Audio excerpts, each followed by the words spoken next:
begin with a word of prayer as we pray for our nation during this difficult time. Gracious God, you have been our help in past generations. You have shown us the way when we have lost our way. We pray now once again you will show us the way so that we can do what you desire, do justice, love mercy, and walk humbly with you. This has been a tumultuous week in our nation, O God. Some people are rejoicing, some people are grieving, but we are a divided nation. Enable us to be agents of your love, bringing reconciliation and hope and justice to this land we love so much. We pray especially on this day for those who are suffering from the ill effects of coronavirus, for those who've lost loved ones, for those who've had their lives disrupted, and for all of us as we seek to work our way through this trying time. Grant us wisdom, grant us courage for the living of these days, for the facing of this hour. All this we pray in the name of Christ our Lord. Amen. Amen. Well, I thought a fitting introduction to our time today was the title of the last book Martin Luther King wrote, Where Do We Go From Here? Chaos or Community? It seems that we are at a point where that's a relevant question. We are, as you know, from watching these numbers go up and down, we're a deeply divided country. And where do we find some sense of balance? One of the things we've been talking about in these five, this is the fifth session, drawing on the wisdom of Reinhold Niebuhr and Howard Thurman, we've talked about those values that support us as individuals and as a nation. In some of the work that I've been doing, particularly in a book group with Mindy, we've talked about the groundwater being and usually when we talk about groundwater, we talk about that which flows beneath us, beneath our service, the foundational values. And we've dealt with racism, but there are also other values that are foundational. One is the justice and fairness and kindness. These are all values that have been a part of us and a part of our country. They're what Abraham Lincoln called in his Gettysburg Address, our better angels. So it seems to me that one of our tasks is to talk about how we get in touch with and support this groundwater so that our better angels can guide us during these days. So that's a theme. And if I were going to preach a sermon, which I'm not, I would pick that Corinthians text, God was in Christ reconciling the world and giving to us the ministry of reconciliation. What does it mean to be God's reconciling community in such a time as this? So to find out where we are, Mac McCorkle is going to give us some background as to what he thinks some of the lessons we learned is and might have relevance for people of faith from this last election. He's been poring over the numbers and he's done a couple of webinars for the Terry Sanford Institute. So Mac, we appreciate you being here and talking about that for us. Thanks, Joe. Yeah, let me just go down and do it in a way of just stating some propositions for anybody wants to talk about them, they can. And some of it will be just reporting a generalization from the numbers. And then I'll when I do shameless editing, editorial comment, I'll say when I think it's a comment. On the presidential victory for the Democrats, you know, it obviously was a relief and a grand victory for the Democrats. You can think of it as, in many respects, as what Democrats thought was going to happen in 2016 with Hillary Clinton. There was way more an idea that the race might be close, but that the U.S. was changing. And remember, Hillary Clinton, the last place that she campaigned, unfortunately for her, was not Wisconsin, but was Arizona. And looks like that Biden not only held the Midwest, but may have picked up some places like Arizona and Georgia to add to to the column. And while we didn't end up with a woman president, as we expected and hoped, a lot of us hoped in 2016, we've ended up with an African-American vice president who may be a very strong candidate for president in the future. And like I said, the Democrats not only reestablished the Midwest wall in Wisconsin, Pennsylvania, and Michigan by smaller margins than some thought, but they still won. But maybe have expanded out to Arizona and Georgia and some places. So that's important for the Democrats. Second proposition is it really did matter that this time Trump was the incumbent. He was the challenger last time, and there was lots of focus, as usual, on the incumbent party. And Hillary Clinton was really trying to get a third term for Obama and the Democrats. That is historically a very hard thing to do. And a lot of the focus was not on Trump. But this time, enough of the focus, I think, happened on Trump, and just kind of political gravity happened to Trump. When you're a problematic and troubled incumbent, you usually lose. And I think that's what happened here in many respects. So wait just a second. I also would say a couple sobering things for the Democrats. Think about this race without the pandemic and Trump's failure on the pandemic. I think it could have been a very different story, unfortunately, for the Democrats. And the cardinal weakness for the Democrats still remains the economy, people's perceptions. Besides progressive and liberal people like we have on the phone today, people simply do not believe that the Democrats are strong on the economy, understand the economy, know how to make the economy grow, know how prosperity is created. Now that's kind of mean because I actually don't believe that. But I'm a liberal and progressive, and just looking at the numbers, unless you're kind of in the Democratic camp, you have real doubts that the Democrats understand anything about the economy. Whether that's legitimate perception, I'm not really commenting on that, is it's just strong, deep, instilled in people that the Democrats are weak there. So that even though we were in the worst economic situation we've been in decades, maybe for a century, Trump was still viewed as stronger on the economy. There's something wrong with that picture that needs to be dealt with. Also, unfortunately, I would have to say that I think this was mainly a personal rejection of Trump and his excesses, and that, Senator Ben Sass kind of listed them all out. And if you took away those excesses and just talked about the strength of a kind of belligerent nationalism, patriotism, pro-business, self-reliant individualism, I don't think that's gone away. I think Trump just corrupted it in many respects, and this was a rejection. So there's got to be a lot of concern about 22 and 24 going forward. Luckily, we may have Trump around to bother and mess up the Republicans for a number of years to come. So I would have to say it was kind of a good verdict, but a split verdict for Democrats all in all. Now, let me get to a little bit of editorializing and maybe even theologizing. I think the most important thing for Democrats is to get rid of this damnable notion that either we have God or Nate Silver on our side and we are preordained to win. And I think that, I think that's more of a white progressive mistake. I would look to the African-American tradition, which may think that history's on our side, but that there's a long arc to justice. And there's no reason to think that we are on the cusp of taking over, or that people are understanding our point of view. And I think the Democrats, and this is a hobby horse of mine, would be way better off to act like way more underdogs than we act, and just forget about Nate Silver and forget about polls showing us up 10 points and all of this, which is all just very rough, approximate, and shouldn't be kind of taken to the bank. And think about how we have to be hungry and lean and mean to win.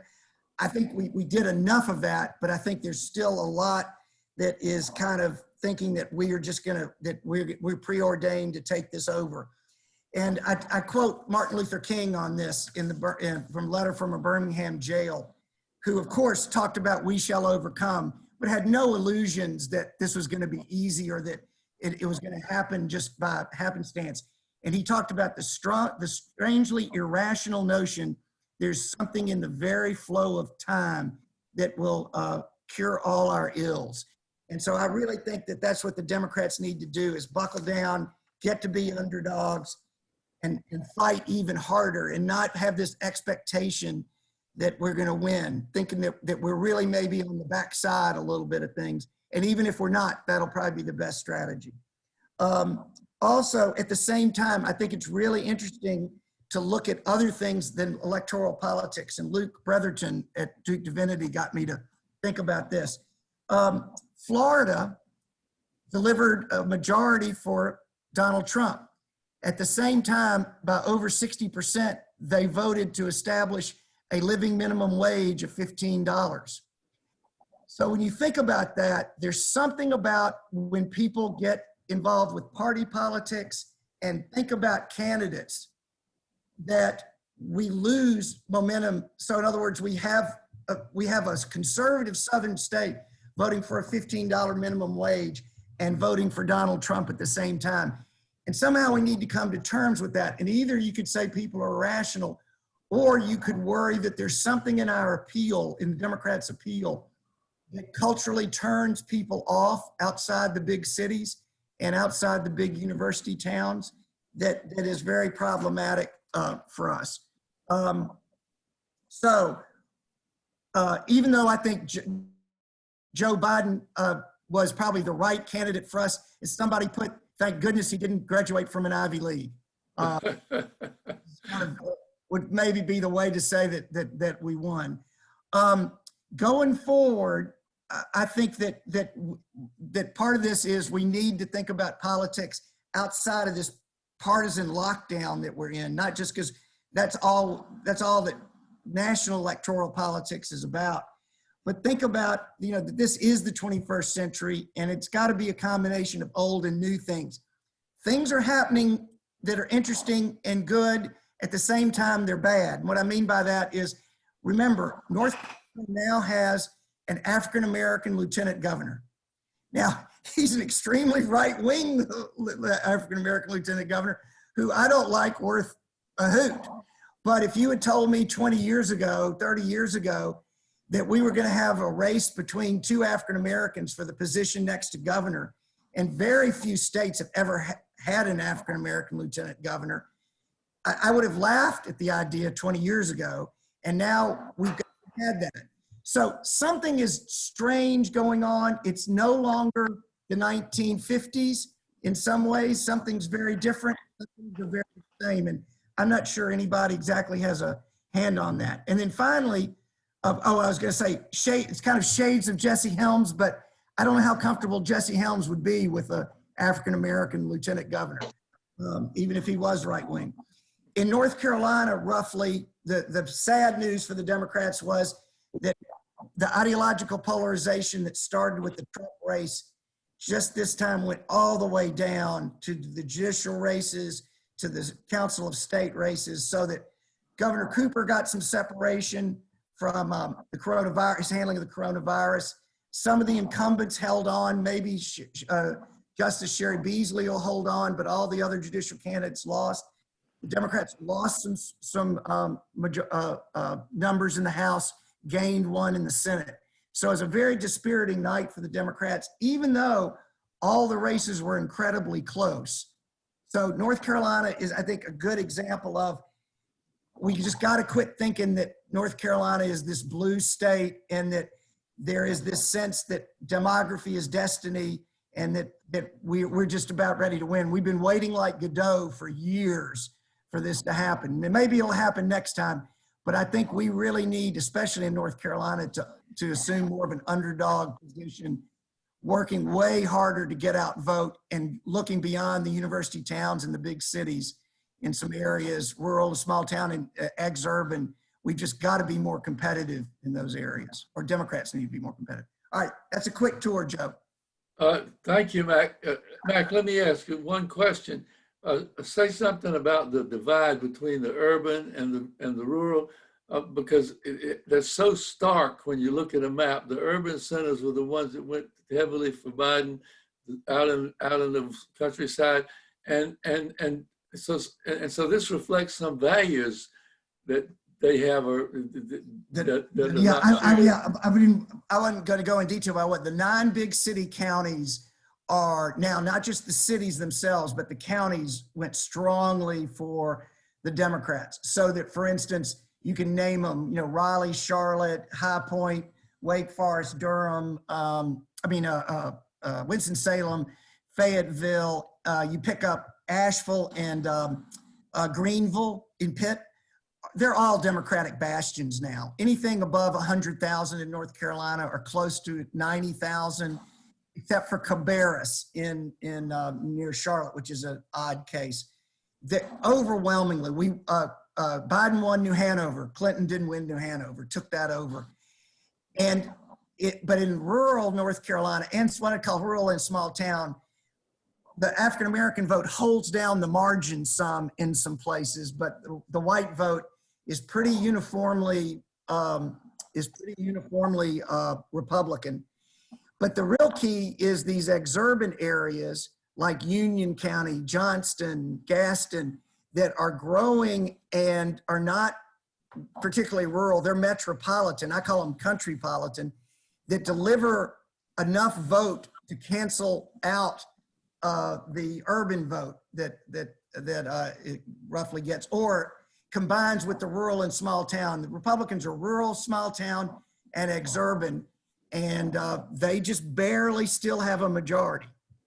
So you could argue that we're getting close. We're getting very close just by having that vote in those 9 big city counties, but it's still not enough. Big turnout for Democrats, but big turnout for Republicans. And that's probably another thing I'll mention is we got to get loose of this idea that big turnout means we're going to win. Big turnout is good because we're democratic citizens and want it to be, and we hope our people will turn out more than the Republicans.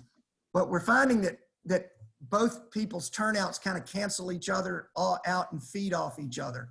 So Biden did way better than Hillary Clinton this time. We got good turnout in it really, I think, we'll see, but I think we got good turnout. It's just they got good turnout as well. And so there's a real contest going on. Somehow or another, we've got to find some voters on our side, though, I think, because we're turning people out. We can keep turning more out, but they're going to keep turning people out too, I think, unless they have a real failed candidacy like what George Bush's ended up in 2008. So anyway. Mike, do you have any idea about what the values are that would cause the small town of farming areas to vote one way while the others, to be blunt, it's white. I think they're talking crazy talk that there may have been some swing in the black vote for Trump that was, minimally significant. But it's race, it's evangelical religion, it's resentment towards big city, university town snobism.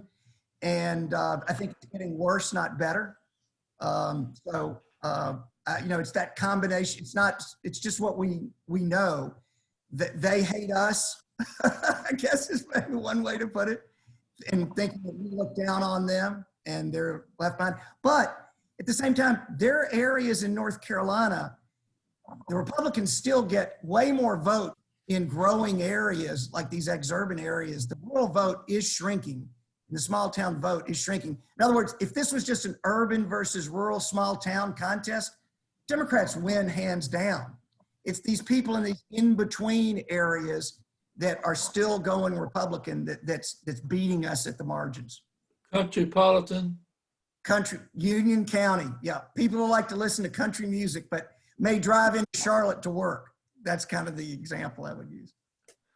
All right, let's open it up for other questions for Mac about his findings, or other observations any of you have about that. Yeah, Mac, I wanted for you to say a little bit more about the perception that Democrats are weak on the economy, because I find it to be fascinating because, actually the Democratic presidents do a lot better on propping up the economy than Republicans crash it in. There are recessions, Were you saying that that primarily, rural Americans or conservative Americans look at the Democrats as being weak on the economy? Yeah. Oh, yeah. Yeah. Now, Jimmy, I know it's frustrating. The data would show that the economy, not by much, but the Democrats have a better growth, that the economic growth is greater under Democratic presidents than Republican presidents. That's absolutely true. It's not big numbers, but it's still, and the economy is incredibly more unequal due to Trump. There's no doubt about that. The way I would put it, and it's a little hard because obviously I don't share that view, Jimmy, so it's hard to put myself in but I think that one way I'm thinking about it is that people think Democrats are obsessed about putting in good floors for people, but we don't care about the ceiling. that we have a lot to argue about. Is it a strong floor? And people who are really worried about having a good floor obviously are very worried about that. But symbolically, I think that a lot of people, again, non-liberals, think we want to put people in houses with 7-foot ceilings. And what I mean by that is we don't care about prosperity. We care about equality and making sure that everything is fair. And they get that. And we get our share there. But there are a lot of people who are not poor who look at that and say, the Democrats are not for me. Now, we can't give up having a good floor, but I think we got to have some way of talking about the ceiling a little bit more, about how we can build a prosperity for more people. And I think we rhetorically do that, but it doesn't seem to be getting through very well. Other comments? Max, so you'd say prosperity and equality are somewhat at odds with each other in people's minds. Is that right? Well, that's a good way of putting it, Joe. I fear that. I fear that people think of ours as kind of a level down equality instead of a level up equality. That's kind of abstract, but I think they think of Democrats as the way we think about equalization is just pull everybody down. We can pull people down to other people's level. And again, it's hard for me to say that because I don't believe that, but that's what I gather in the polling perceptions and just watching these results, that we really have we have a communication message and values difference. But I think it's more in just how we communicate somehow. This is Scotty. I'm putting 2 articles that I read this week that are really resonating with me about this. And I also want to say, I think we keep falling in the trap of trying to make this too simple, too dichotomous, too either or. And I'm continuing to wonder, how do we help people have the more complicated, deeper discernment and conversations about all of this? And when it comes to values, Mac, as you know, and Joe, as you know, through my work and through Phil's work, we spend a lot of time trying to help people think about the big bucket public values of American democracy and talk about how we need to balance those. And every generation needs to come together and be able to have those conversations and figure out, how do we balance prosperity with equality, with community, with liberty. And what I'm finding is that we aren't doing a very good job of helping people have those conversations. We get into our camps, our tribes, our, either or, and won't even entertain having a conversation with somebody who we believe doesn't believe what is the same thing. Yeah. So. No, I agree completely, Scotty. I mean, I sound like I'm Debbie Downer here, so let me be more positive. I think Joe Biden gets it. And I think, he can't say it, but I mean, I think he knows exactly what Scotty's talking about. And that's what's so heartening to hear in his speeches this week, is I think he understands this dilemma. And Democrats need to address it before 2022 and 2024. We could be in some real trouble unless Donald Trump just riddles the Republicans in the next 4 years. But the good news, I think, is Biden understands this challenge, Scotty. Scotty also has another question that she sent on chat, and that is about the evangelicals. Where are the evangelicals in this? I think there was more of an even split on evangelicals this time. Of course, I hadn't looked at the data as much as you have, man. I haven't looked at that, Joe. That would surprise me, but maybe so. I would think that there was some loss there among white evangelicals. Well, and that, so what I posted was an article or an opinion piece from the New York Times on why evangelicals aren't what they used to be. And it is in part how evangelicals have moved from putting their faith first and putting their political tribe first. But that's not true for all who are stepping back and reflecting on their values and saying, wait a minute, you know, this is ridiculous. Yeah. Trump does not reflect what I believe. Yeah. So. But again, my worry is that, maybe Nikki Haley couldn't get out of a Republican primary but my bet is that she could mow down all those white boys pretty damn quickly in a Republican primary. And Nikki Haley, I think, maybe I don't know Nikki Haley, but I think she could reattract any white evangelical loss that Trump had, because he was such a, personal repudiation. They knew it. All the white evangelicals knew that Trump wasn't really a white evangelical. I think a Nikki Haley could rightly claim that she was, and we'd be back in the same mess that we were before. So. Other questions or comments? Marcus has been very helpful. I guess your question about the evangelicals and faith and politics, the question is, the title of this is When Faith and Politics Meet. And it's not, it was purposely not if faith and politics meet, but when they meet. In other words, they're going to one day, your values will be reflected in what your political point of view is. So trying to figure out, what you're talking about is that more people are moving toward faith as a more primary role in their political decision. Is that right? Well, I think that, as Jimmy said, I don't think there ever was much separation in the black churches or any kind of problem with that. I think white evangelicals are moving way more to being an interest group of the Republican Party. If that answers your question, Joe. It does. Yeah. All right. One of the things I sent you was the piece by Bishop Michael Curry. I hope you were able to open that up, in which he asked us to work for the making this country one out of many. Uses the Latin phrase. And what he suggests is that we, people of faith, have work to do in terms of crossing over the boundaries that we built between ourselves and those people who we disagree with. That's a pretty tall task from my perspective, but I'd love to hear what some of the rest of you think.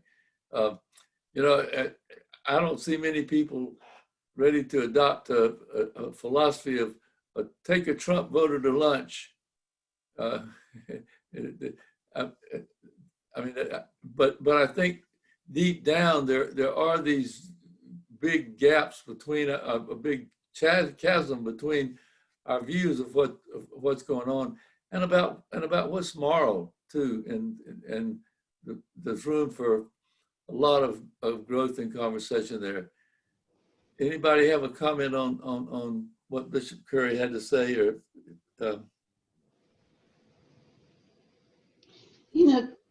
Joe, Yeah.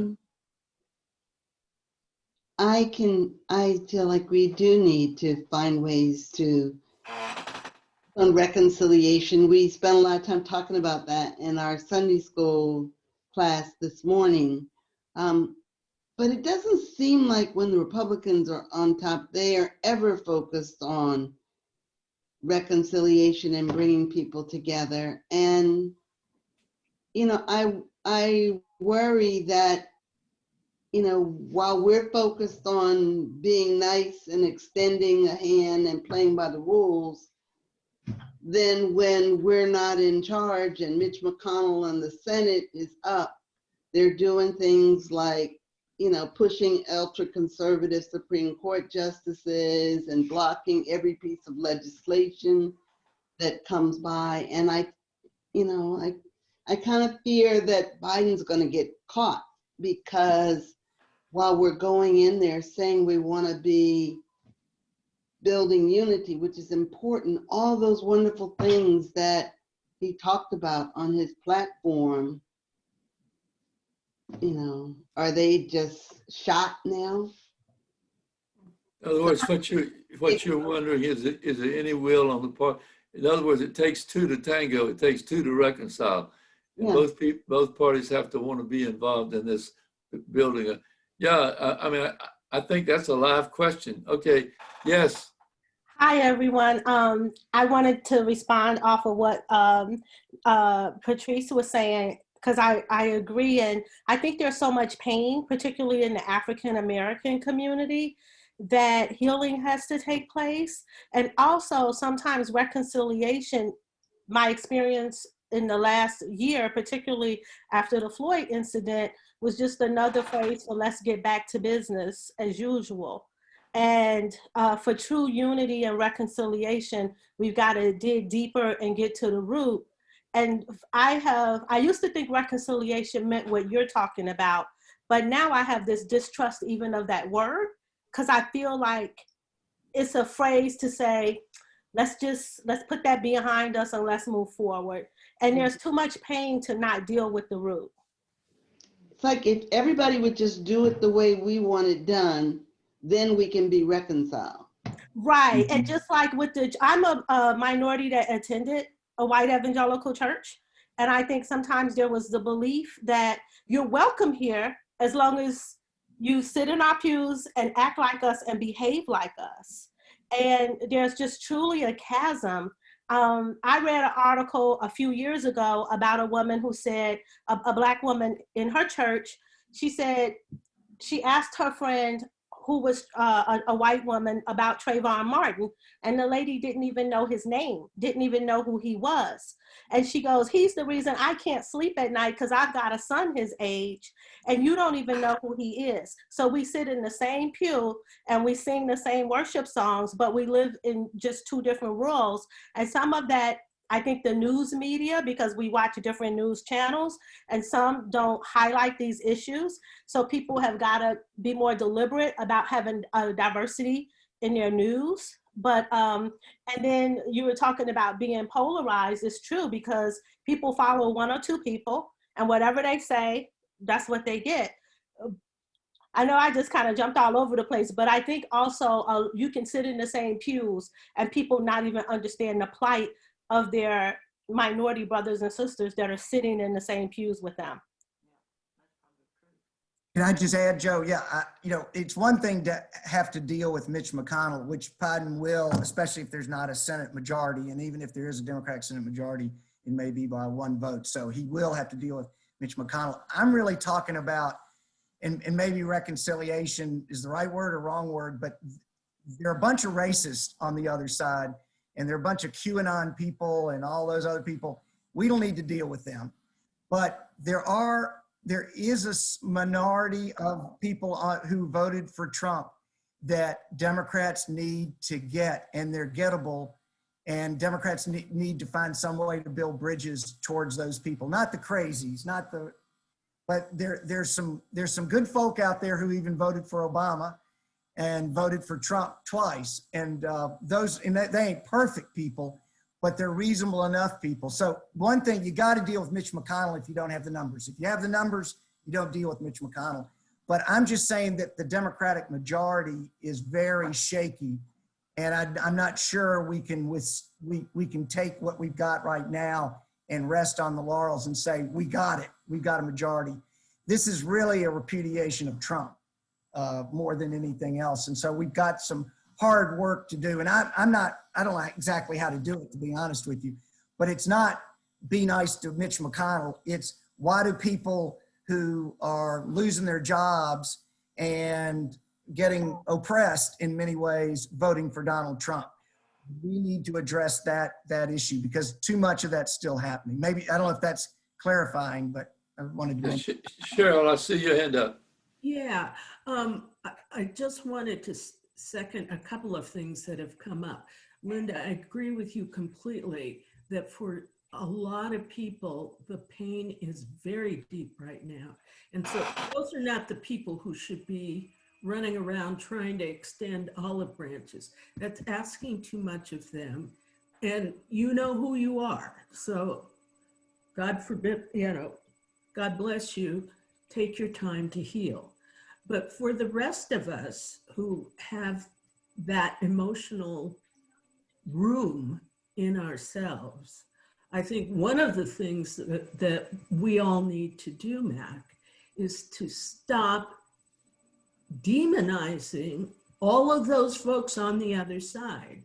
We are terrible about, you say you're a Trump voter, you are immediately and explicitly labeled a racist, misogynist, all the stuff that we hate about the man.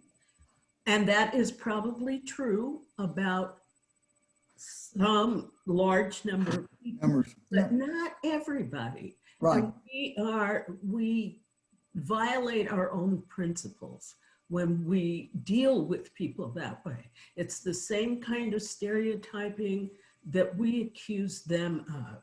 So, and I love liberals. I've been one my whole life and some of my best friends, but we are terrible about that. The label of elitist,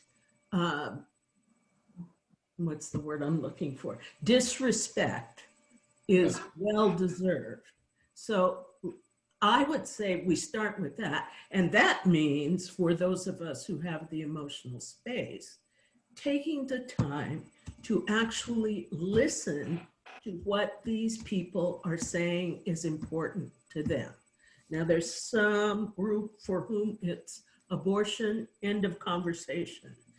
But there are a lot of people who are afraid of having their taxes raised. Maybe they haven't paid attention to what tax policy actually looks like, but that's what they're afraid of. Mm. And there's a whole range of issues, including the fact that a lot of we city people really don't have an appreciation of what life is like for rural people, what matters to them, what threatens them, and what gives them comfort. We don't know, we don't listen. Linda, some of those bubbles that exist in the pew side by side definitely exist geographically. So that's not a solution, but it's an observation that has been driving me nuts for years. Cheryl, it's a very helpful observation, and the disrespect is a big part of it. Many of us are part of an organization called Durham Congregations in Action, and a part of their affirmation is that behind every human being is the face of God. And if you see every human being, and you say, yeah, every human being, but not the Trumpites, that doesn't fit that way. It doesn't work that way. We have to start looking at each other as human beings and not as stereotypes. I think that's a wonderful point you're making. John Frickson, you want to get in? You got to unmute yourself. Unmute. Yep. Okay. I grew up in the Southern Presbyterian Church, but I did go to school in the North and met my Yankee wife in the North and was ordained as an elder in the North and came to North Carolina a few years before the 1983 reunion of the Southern Presbyterians and the United Presbyterians. I can remember it well. The Book of Order went from this thick in the Northern Church to this thick in the Southern Church, and then grew again. And I was sort of surprised that there would be people in our congregation in Cary who would have concerns about this reunification. And yet that's what happened. And you all know what's happened in the decades since then, because we've dealt with issues and we've lost some members. We've had people go to other Presbyterian denominations. Well, amongst my Southern Baptist family, they're Southern Baptist. They still begin their annual meetings with the same gavel that called the first meeting together around the time of the Civil War because of the split over slavery. It was encouraging me this year to hear the president of the Southern Baptist Union, J.D. Greer, who's one of our ministers here in Durham, make the statement that Black lives do matter. Yet when I mentioned this to family members who are Southern Baptists, they were shocked. I guess they somehow don't get the news. I know that for many of them, what they call pro-life is very important, but many of them gathered through North Georgia, through northern South Carolina, the Piedmont area, including those where Mindy grew up, just haven't connected to this idea that there can be diversity in the Southern Baptist Church. They have an occasional visitor, but that's about it. And, but your point is that the lack of interest in diversity is what separates us and keeps us going.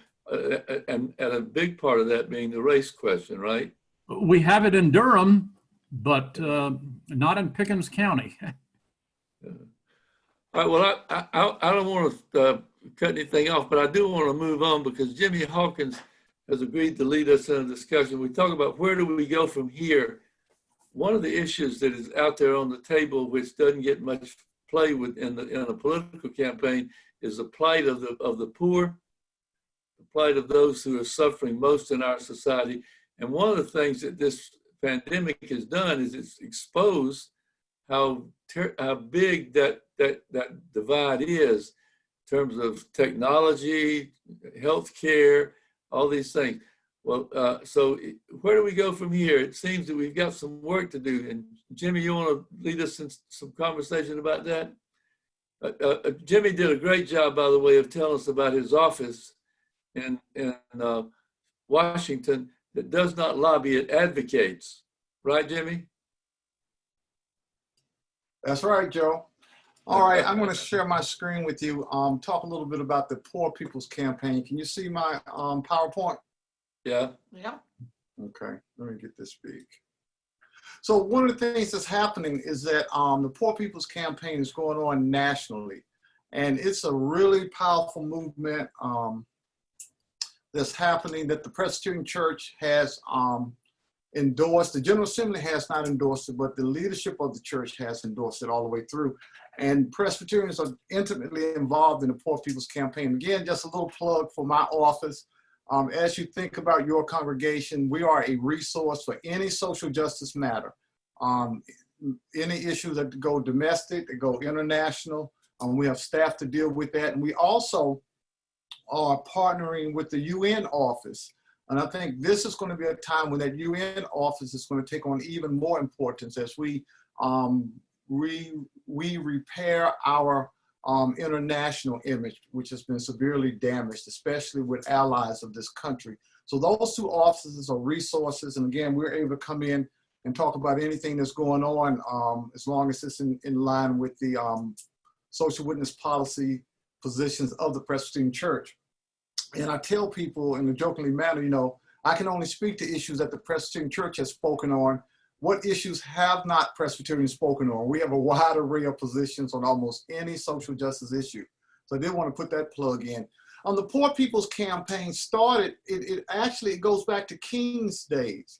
The original Poor People's Campaign of Martin Luther King Jr. We know that in January of 1968, King rolled out his vision for the Poor People's Campaign. He said, we're going to have a mass of poor people to accumulate in Washington, D.C., poor whites, poor blacks, poor Latinx, poor Asians, anyone who wants to gather with us. And his vision was to actually build a tent city on the Mall of Washington, D.C., and basically force Congress's hand to take action to deal with issues of poverty in the country. Now that happened in January of 1968, and we know what happened in April, on April the 4th of 1968, King was assassinated. So Ralph Abernathy went through with the campaign in June of that year, but to be honest with you, it kind of fizzled out after that. And that was the beginning and end of the original Poor People's Campaign. So what happened was that back in 2013 in North Carolina, a movement started, the Moral Monday movement that I know all of us are very familiar with because it was only 30 miles from Durham. I was a part of that movement from the beginning. On April the 28th, Barbara preached at Pilgrim Church of Christ in Durham. And while we were gathered together, he said, you know what, we're going to go to Raleigh tomorrow. He says, this is just something that just, you know, it's not really planned. I don't know what we're going to do, but we're going to go. And I need some people to go with me to do direct action. Now, I've been hanging out with Barbara for about 5 years. I've known him since before he came back to North Carolina. He and I were both pastoring in Martinsville, Virginia. I knew when he said direct action, that means somebody's going to jail tomorrow. And so he asked for volunteers. And so, you know, I went up there with him, and on April the 29th, 2013, the Poor People's Campaign was born. And we know how it went for the next 10 weeks. On Mondays, hundreds at first. There were 17 of us who were arrested that first time. By 5 weeks after that, they were averaging between 200 and 500 people were being arrested. By the end of that summer, almost 1,000 people have been arrested in the state of North Carolina. And again, we know what was going on. The Republicans took over both houses and the governor's mansion, and basically came up with a set of draconian laws. I mean, any kind of law that you would find oppressive. And it was really amazing to see what was going on in the state. North Carolina, which has always prided itself on being the most progressive southern state, became one of the most regressive southern states in the nation. And people were coming from New York, from California to participate in the Poor People's Campaign. And it really grew into a national movement. And in the back of my mind, I see a lot of the marching over racial justice that's going on now, the March for Our Lives, the Women's March, are really the children of the Moral Monday movement in North Carolina, because it rebirthed nationwide protests. Really not that much was going on as far as nationwide protests in the nation, but now it's happening everywhere. And I think, again, it all started in North Carolina on April the 29th of 2013. And some of the pictures are the one in the middle with the blue sky. It's a gathering right before we're going to go into the Jones Street building where the legislators are to protest. You see on the right, Curtis Gatewood and Reverend Barber. And on the bottom picture with the former campus minister of North Carolina Central University in the white robe in the Ghanaian cloth stole, Reverend Linda Parker. I think that was the second or third arrest that went on. Then you see the bus. So many people were getting arrested, they had to put us on buses.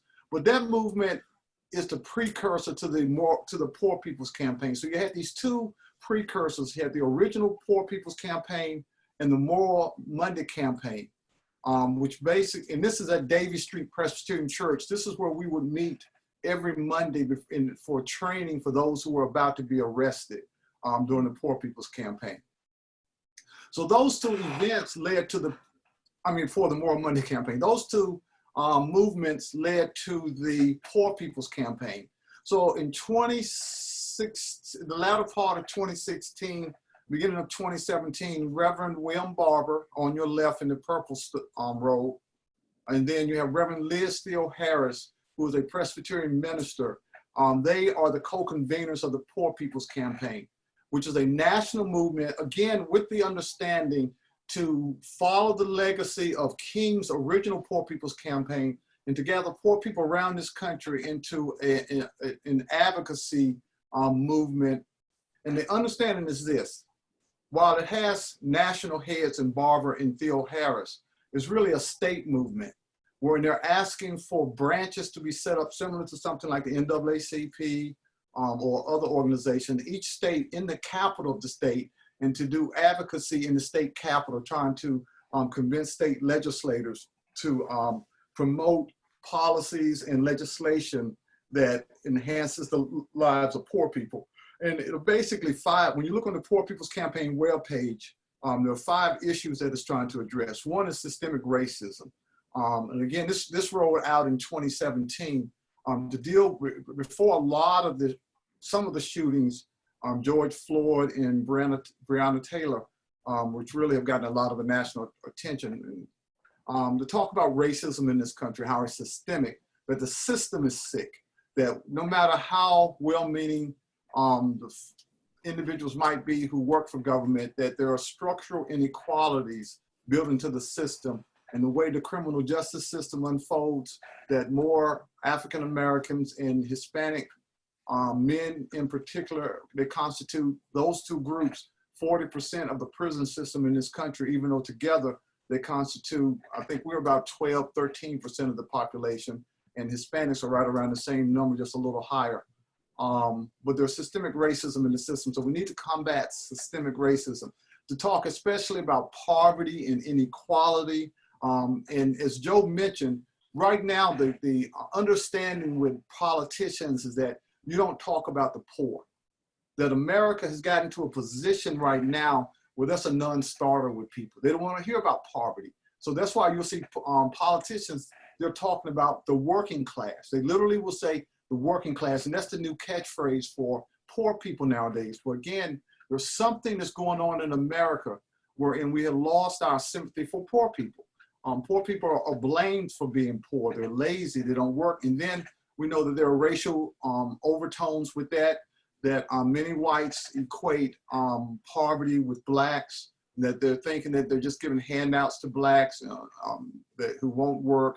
And so this issue of poverty, however, is a real issue in this country, wherein we have millions of Americans who are not making a living wage, millions of Americans who are unable to find a job that will give them full-time hours. They don't have benefits, they don't have health care, they don't have retirement other than Social Security. So poverty is at the root of many of the issues that we're dealing with in this country. And I even think that poverty and racism are intertwined, that there's a lot of anger in America, and it comes out in racial overtones. Ecological devastation, dealing with climate change, global warming. We know that those top 3 all could be number 1. And if we don't deal with all 3 of these, this country is going to implode. And so ecological devastation is going on. Right now, corporations have more rights than people do. And much of the pollution that has happened in this country is because of our corporations. They're really the regulations on them have been crippled. And I will share this with you. We are going to find out in the next year what real damage has been done to the structures of this country, especially on the federal government level. Rick Perry, the former governor of Texas, has headed up the EPA, and it's frightening to me. There's no word about what damage he's done to the EPA. But as soon as we get a new director who's in there, they're going to start reporting on what's happening with the EPA and what the state of that agency is. Also talking about the war economy and militarism, I found it fascinating that Dwight Eisenhower, a Republican military leader who became president, in one of his last speeches warned the country about the growing industrial complex. And he basically was saying that that our focus on the military was disproportionate and we need to focus more on some of the needs of this country. And right now, between 54 and 57 cents on your tax dollars go directly to the military. The military is so flush with revenue right now that what they're started doing, and we've seen the results of this, is that they have an oversupply of military equipment. So therefore, they've been giving it away for the last 10 years to police departments. So therefore, you see, this is military grade equipment that they're rolling out when the peaceful riots occur. And it's basically because they've been given the military has so much money coming in that it does not have to repair the equipment, or even if it's not broken, it's just giving it away to police departments. And so we see that right now, the war economy is out of hand. The former president of Costa Rica once said that America is in love with war. So we're fascinated by it, and that our foreign policy is dictated by our ability to make war. And then a national morality. And I think this is probably the one that's not gotten as much attention as part of the platform of the Poor People's Campaign, but it's basically saying that the moral majority, the Christian right, right now gets all of the airplay. That's the group that people look to when they want statements on how Christians respond to certain situations. But that is changing. That is changing. Now, we'll say in the last 5 years, I think a lot of it is because of the Poor People's Campaign. But we know that Jerry Falwell Jr., well, he's fallen out of, he's no longer the one at the table, but someone's going to replace him. But what's her name with Trump's minister? I'm looking right at her. But she's Paula White. She's one of the persons that they call upon, that Trump calls upon when he wants some religious instruction or guidance or spiritual reflections. But the progressive left is now mounting a campaign. Sojourners did this movement 2.5 years ago called Reclaiming Jesus, where we went over to the White House, had a worship service. Bishop Kerry spoke and other national leaders spoke. Then we did a march in front of the White House. About 12 of us marched on the sidewalk and had prayer in front of the White House, saying that progressive values are Christian values. And the Time did an excellent article on the progressive left. I think it was 2 Decembers ago, maybe 3 Decembers ago, where in the section A of their newspaper, they talked about the Christian left and had a big picture of Barbara there, and talk about how there is a progressive voice in this country for Christian values. And that's really where I think a lot of the disconnect with the church is, that people equate the church with what they see on television. All we care about is prosperity. All we care about is the institution of the church. But for example, with the office that we have, that's our office, we've been doing this business for 70 years. And all we do is justice advocacy. So this is some of the issues of the Poor People's Campaign. And then you see that they're asking for individuals to be a part of the prophetic pledge. If you go on their website, they ask you basically to sign on to this statement that we know that the power of the poor and low income vote has never been more critical and potent than it is now. We were asked faith and community organizations to come together and take a prophetic pledge. This was for the 2020 election to turn out voters. But they're asking for people, and this is one of the forms of a pledge that they want you to take to commit to the actions and the work of the Poor People's Campaign. And then this is all of course, leading up to the 2020 election. But I really put this information here because the acronym MORE at the bottom, this is what the newest phase of the campaign that was leading up to 2020. They want us to be engaged in mobilizing, basically in our local communities, to bring people together, to organize them, to register people to vote, and then to educate people. And I think that last piece is the one that we really need to focus on. People need to be aware of, one, what are their rights as far as voting is concerned, what are the stipulations in their state on voting. Do you have to have a voter ID? For example, a lot of ballots were discarded because some of the boards of which deal with obviously deal with voting basically said that, like in Philadelphia, you got 2 envelopes with your ballot if you did a mail-in. You had to put it in one envelope, put that envelope in the second envelope, and put your ballot in the interior, and then seal it up and mail it in. If they received it in only one envelope, it was automatically discarded, regardless of whether the ballot was filled out correctly or not. So things like that were happening that people needed to have been aware of, because a lot of votes were discarded. And again, with the signatures, some of that is used in a negative way. If you have one, like if you have a capital J and it's different than what they have on the record, it's discarded. And so we have a lot of these little tricks that are being played. They're saying this to safeguard the vote, but we all know that there's no voter fraud going on. Nobody's waking up in the morning saying, I'm going to try to figure out how to go down to Georgia so I can steal 2 votes in this senatorial runoff that we were going to have. So it's just not happening. And so I think we need safeguards, but we also need to protect people's right to vote and not to make it more difficult to vote. And then you see that the Poor People's Campaign is in 45 states. So they're trying to make it all 50 states, but right now, so you'll see they're 89% of the way home.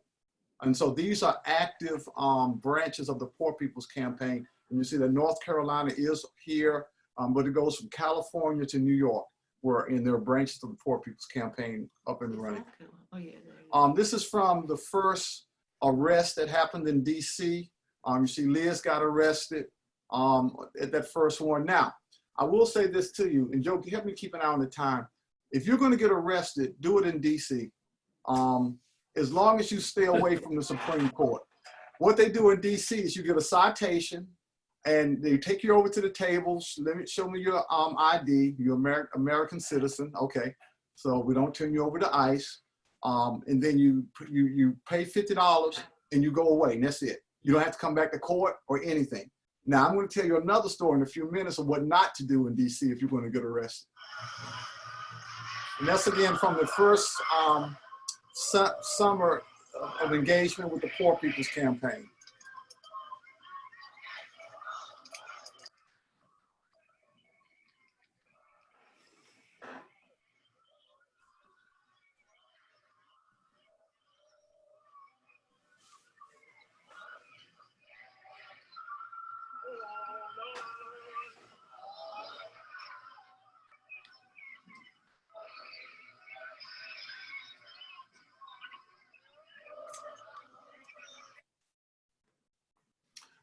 This is from that first June in 2017. There were quite a few events. They had a whole week of activities in Washington, D.C. The pictures on the bottom left and on the right is in the building that I worked, the United Methodist building in D.C., where we would secure space for the Poor People's Campaign to meet. We also, when they had that first week of activities, they used our office as a headquarters, sending out emails, tweets, and organizing things along that line. So we have been very engaged as Presbyterians with the Poor People's Campaign. This is an arrest where myself and 8 others were arrested on June 11th as a part of the Poor People's Campaign in 2018. So if you're going to get arrested in DC, stay away from the Supreme Court. They play by a different set of rules there. That was not a fun arrest in Washington, D.C., but it's to the point where we make up our own minds that we want to, there's a certain level that we go. And what I tell people, draw your line in the sand. Say, this is as far as I back up, in as far as compromising my Christian values. Again, that's a repeat. And so this last General Assembly, what the Presbyterian Church said was that we are going to have a digital General Assembly. And originally, when it was going to be in person, we were going to take buses down to Washington, D.C. on June the 20th, 2020. But when it went digital, we set aside that day. So we started the General Assembly on the 19th. We skipped the 20th and encouraged Presbyterians to participate in the digital Poor People's Campaign. We reconvened on the 23rd and 24th. But we are all in with the Poor People's Campaign. The leadership of the Presbyterian Church, when they are having regular meetings, I make the regular meetings that happen every other week. We're part of the planning. And especially as you look across the country in these chapters across the country, Presbyterians are engaged in almost every one of them, either as clergy or laity who are engaged with the Poor People's Campaign. And again, these are some of the Presbyterians who are engaged primarily in DC, but in the middle, you see our former moderator who's now part of our national staff, Denise Anderson with the Green Stole, and Sue's in the middle. On the right is Reverend Booker, who's at a church in Bethesda, Maryland, and Hamilton on the left in the middle with the blue blouse on is a Presbyterian minister in DC as well. And then one of the things that they also want to do is to have engagement with the heads of the denominations. This was a meeting in DC that was called Reverend Dr. Nelson could not be there, so I stood in his stead. But you also see with the red turtleneck on, well, it's actually her her collar, is our former moderator of the General Assembly previously to the one that we have now. And then Teresa, to the left of me, is the head of the Disciples of Christ Church. So they convened the denominational heads, and I stood in for Jay Herbert this past week of a meeting where they want to see how the denominations can play a role in the work of the Poor People's Campaign. And then this is work of Presbyterians, which models the work of the Poor People's Campaign. The last 3 to 4 years, we have really become more and more engaged in advocacy. This is a march that was in Baltimore, dealing with issues with youth, and we marched through the inner city of Baltimore to have our presence known. This is a march at our 222nd General Assembly, the elimination of cash bail in St. Louis.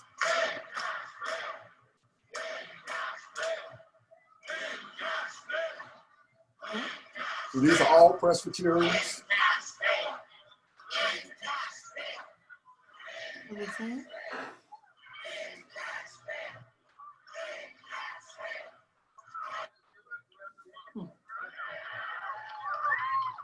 And this is in front of the jail.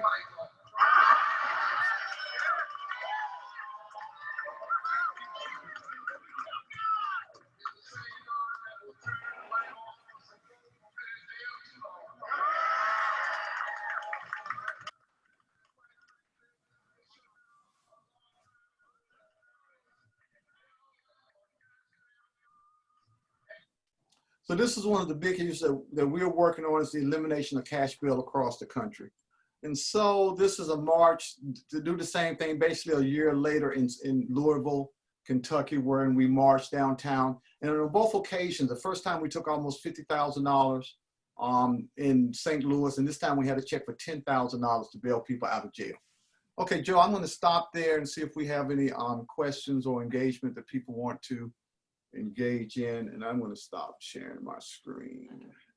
I think from a moral standpoint and from a faith standpoint, those issues that the Poor People's March are addressing, poverty, equality, and justice, are central to our faith statement. And the question is, how do we translate that into political realities? And that's what Jimmy's working on.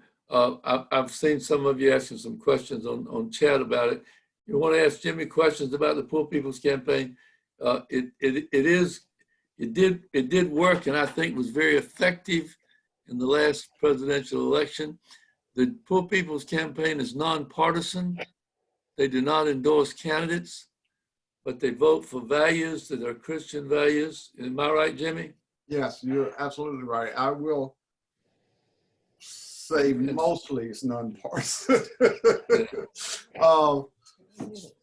Yeah, I'll just leave it at that. But yes, it's very much nonpartisan, and it stays away from wherein politicians can't come up to the stage and be a part of the platform.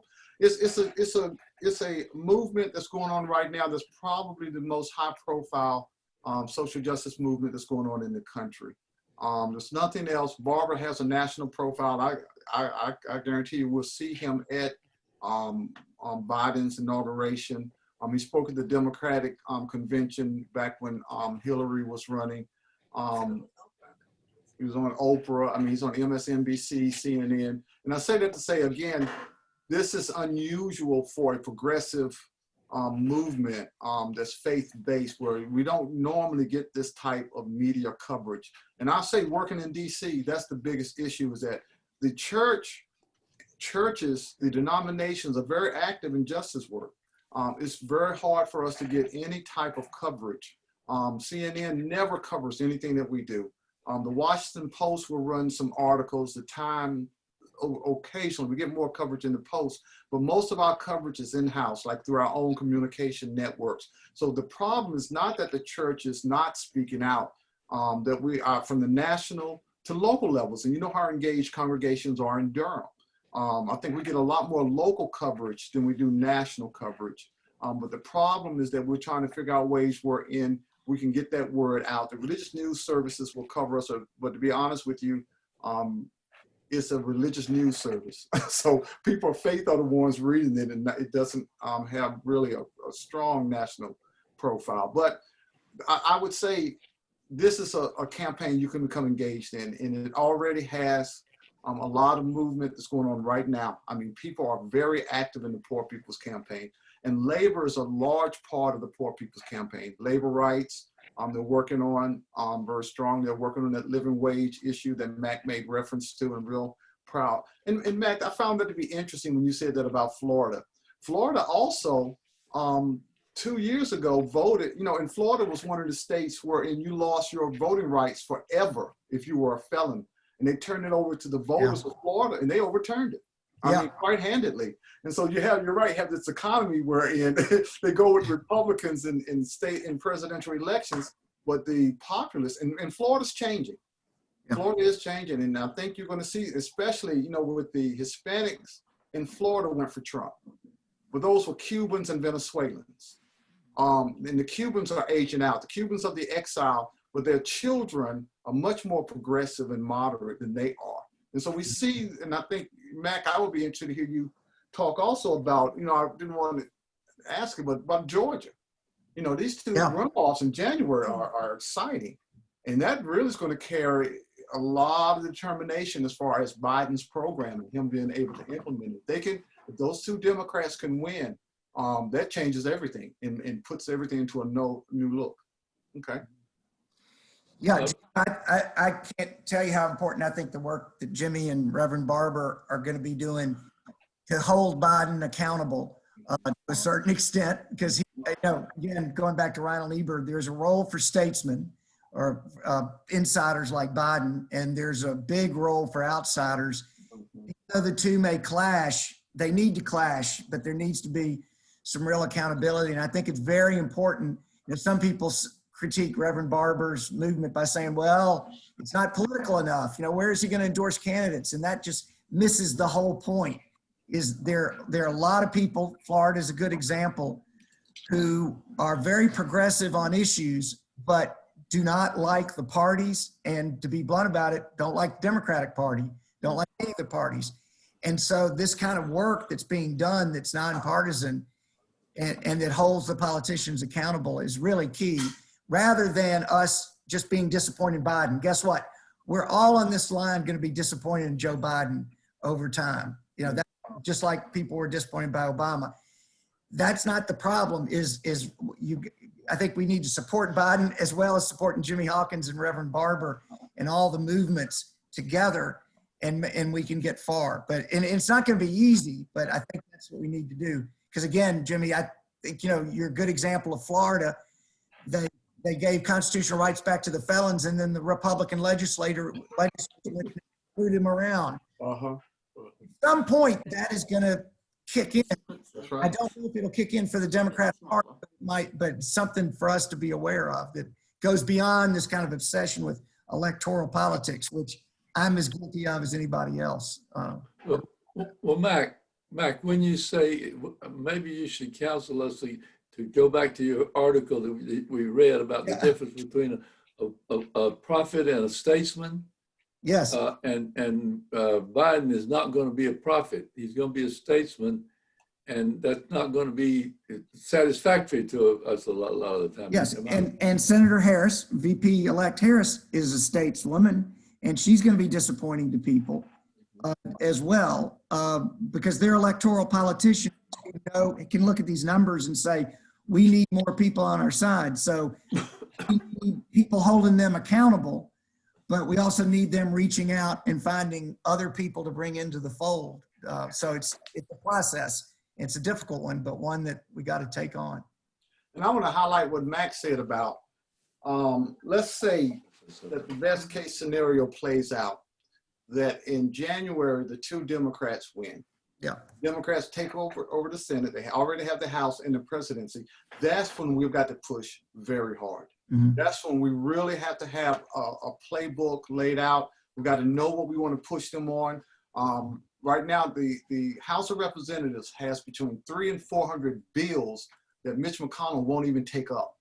They have not even gotten any type of an audience in the Senate. The first one was on voting rights. They have bills on almost everything you can imagine. And so we've got to, and you know what the battle was like when Obama was trying to get the ACA passed. It was the blue dog Democrats that were, you know, saying, well, take this out, take this element out. So we've got to push harder than we ever have when we have the advantage. And really, I think Biden is going to be very intentional trying to govern from the middle. He's going to try to bring the country together, which we need to support him in that because the country definitely needs to come together. But we've also got to have pieces of legislation that we want to see passed and say, how are you going to make this happen? And it all begins with your members of Congress. The entire Senate's not going to listen to any group that comes up there unless you've got 50,000 people from each state. You know, they want to know, they want to hear from their constituents. So Richard Burr, right now, that's who we have. And Tillis Wan. Will Tillis win? Yes, I think so. We think so. Yeah. Yeah. I'm bringing my family back home because if he won by 4 votes, I'm not going to be very pleased at all. but you've got to push them and push them hard. Especially, I think we can put some pressure on some of these moderate Republicans. Mitch Romney has a conscience. Now, listen to him today on the media. You know, he was talking about the things he disagreed with Biden on, but he also listed some of the things that he agreed with him on. And so we've got to, if this advantage happens in January, we've got to be ready. And there's one personal bill I want everyone to push. There's a 2005 bill. It's called the Commerce Protection Act, which basically grants gun companies immunity from prosecution. I, in my mind, equate the gun companies with the cigarette companies. You remember we used to say, you're wasting your time trying to sue a cigarette company back in the 60s and 70s. And then all of a sudden the floodgates burst open in the 80s. And all of these lawsuits came through and it basically changed the smoking culture in this country. And so these gun companies are back here propping up the NRA. So we spend all of our time worrying about what the NRA does. NRA does not make a single gun in this country. It's the munition companies that we've got to put public pressure on. So we've got to look at this thing wherein if it happens, the best case scenario happens in January, we have got to be ready to go. And the Poor People's Campaign is one agency that we can look to. But I will also say again, the Presbyterian Church is very engaged. We literally do advocacy with members of Congress. And we have some pretty good relationships with Coons. I know all of the North Carolina representatives, with the exception of Burr and Tillis, personally, Price, I can call them. And so we have access. And so we've got to be able, when you go to meet with them and talk with them, know exactly what you want and tell them what you want. Yeah. Well, it seems to me one of the things go ahead.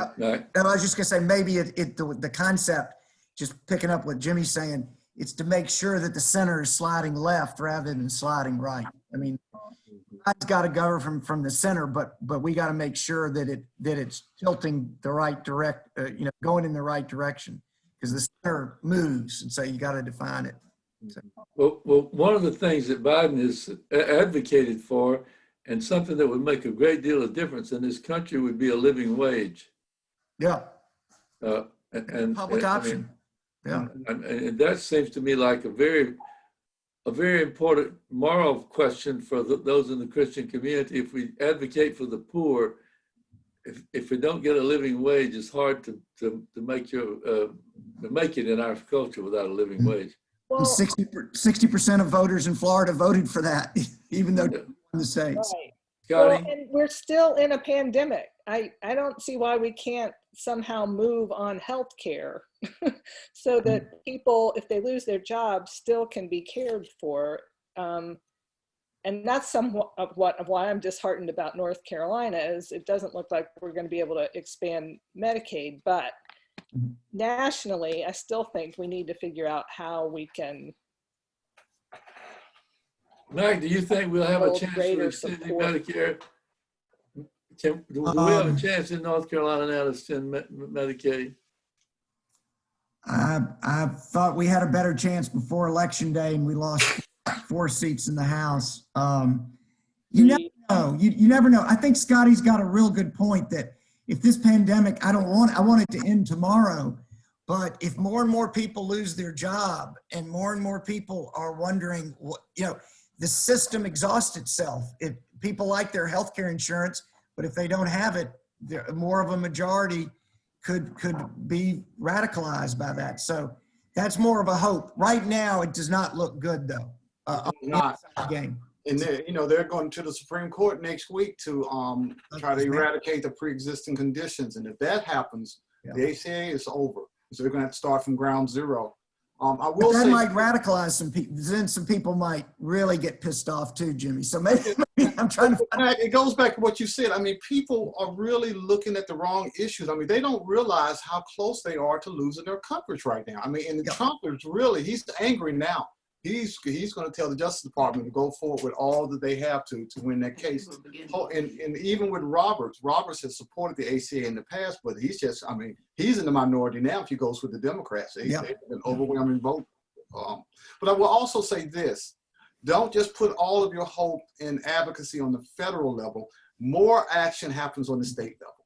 That's really where we're starting to see changes. We actually are seeing more progressive voting laws nationwide in individual states than we do those regressive voting laws. So a lot of good things are happening in the states. And so again, North Carolina's in a precarious situation where you lost a supermajority, right? I mean, they gained it back. Did they gain back the supermajority? No. So he still can veto bills. The governor still can veto. Those should hold in most cases. Okay, good. But Didn't lose a I supermajority. think we have our work cut out for us. I think that's what you're telling us. And I want to say I'm really grateful to Jimmy because Jimmy is a resource and he's not going away. He's going to stay in Washington and you can contact him. And Jimmy, I think Joe, if I could say this, I used to have real good job security when Trump was in office. I don't know if it's as good as it is now with Biden. So, but hopefully I'll still be in DC. I think you got good job security.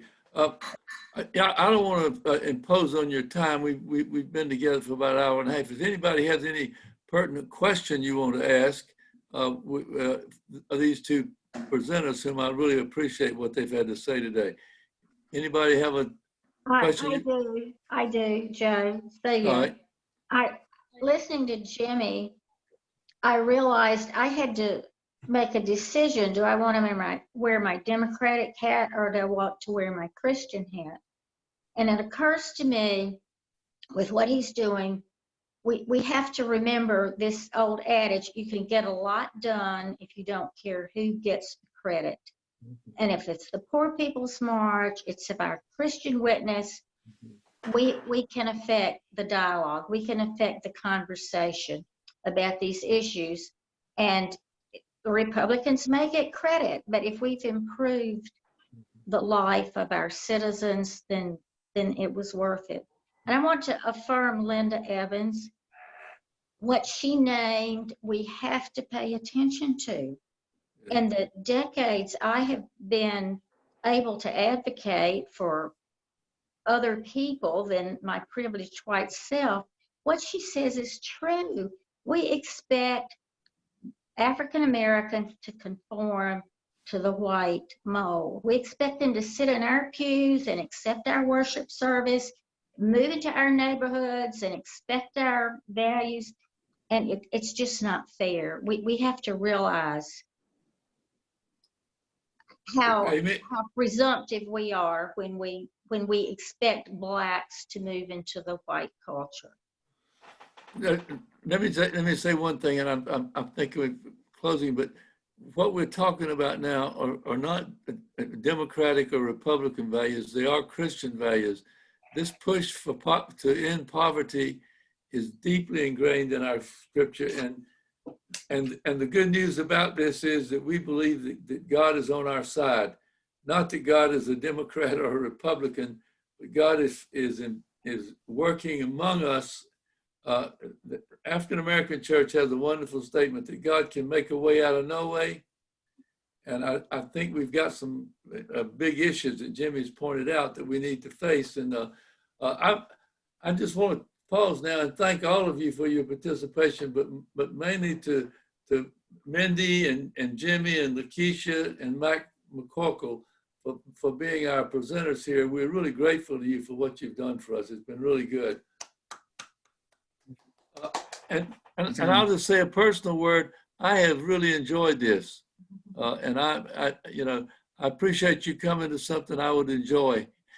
It's been really enjoyable. And I also feel like there's been some ability for people from First Presbyterian Church to listen to people from Covenant and vice versa, which is a big first step in us building some kind of interracial community among Presbyterians. Okay. Anything else? Reverend Harvey. Yes. Okay. This is Mary White. As you may know, I did send an email a few weeks back to Reverend Douglas with a copy to you, Reverend Hawkins, and I think the other leaders of this particular program. And but it didn't get a response. But I was saying that there was much more that I felt was needed to be, resolved, or much more needed to be explored. Mm-hmm. And my suggestion after today's lesson is that it seems that the thrust was that it behooves us as Christians to reach out to other people who are not of our like mind and faith. And I think a good example of that would be to develop another kind of course with some evangelicals, with a conversation that could be had, since we need to know how to reach out to them, and we might be able to learn from that. So I leave that with you as you are thinking through this for the rest of the time that you perceive that might be available to us, especially between now and the end of the year. I'll leave it like that. And I thank you all very much, each one of you, for your participation. It has really been remarkable, and I appreciate it. And Mary, very quick, I'm going to put my email in my new email. I don't check that old email anymore, and I don't remember that email, but I definitely would want to respond. All right, thank you. Wow, Mary, that's a good comment. And that kind of dialogue would be tough, but it would also be good, and it would be moving the envelope in the right direction. So that's certainly worth pondering. Mindy, do you have any last words for us? I just am grateful for everyone being a part of this. I think all of the voices have been so important to hear and to consider as we move forward. And Mary, you bring up some good points. And yeah, maybe there's another way for us to continue a conversation. So we'll take that. You all have my email too, and if you want to let me know suggestions about how we might continue it, I will. But once again, thanks to everyone. Mindy, I'm going to impose on you, if you don't mind, and ask you if you close us with a word of prayer. Would you mind doing that? All right, let us pray.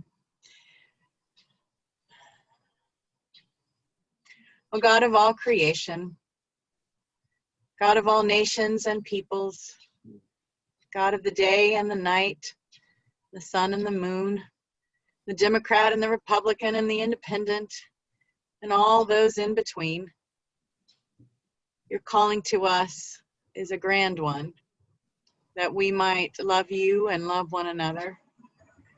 And there are days when we do that better than others. But we ask that you would help us to find the strength and the courage to continually seek to follow you by loving you and loving one another. That you would help us to be aware of the needs of those among us, whether it's food or healthcare, whether it's equity, whether it is justice and an end to oppression. And that you would help us to join our hearts and voices and strengths together, that we might continue to work toward the vision of your kingdom that you have instilled in us all. We ask these things, and we ask for grace this night and peace. In Jesus' name, amen. Amen. Thank you so much. Go in peace to love and serve the Lord. Amen. Thanks, everyone. Thanks, everyone.